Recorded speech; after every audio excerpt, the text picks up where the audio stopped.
shirku. Shirku është partneritet. Jo partneritet në biznes, jo partneritet në çiradhënie, por partneritet me Allahun. Ti bëhet Allahut një partner. Ti bëhet Allahut dikush që është i ngjashëm me të dhe të adhurohet bashkë me Allahun. Këtë gjë e urren Allahun më së shumti. Ka thënë Allahu në Kur'an: "Inna Allaha la yaghfiru an yushraka bih, wa yaghfiru ma duna dhalika liman yasha."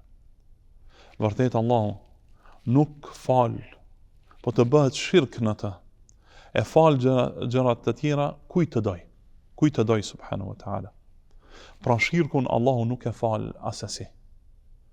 Shirkun nuk e fal Allahu, nga se Allahu ka xhelozi.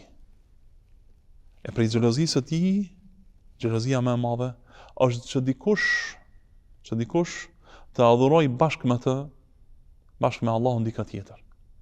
Jo të themi mos të adhuroj Allahun fare, që është edhe më keq, por bashkë me Allahun të adhuroj edhe dikë tjetër.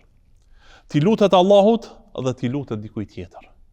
Ti përgjërohet Allahut dhe ti përgjërohet dikujt tjetër. Të falet për Allahun dhe të falet për dikë tjetër.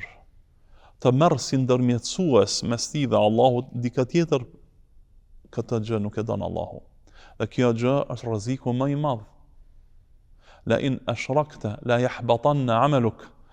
Ka thënë Allahu, kuptimi i këtij ajeti, nëse bën shirk, vërtet punët e tua gjithsesi do të shkatërrohen.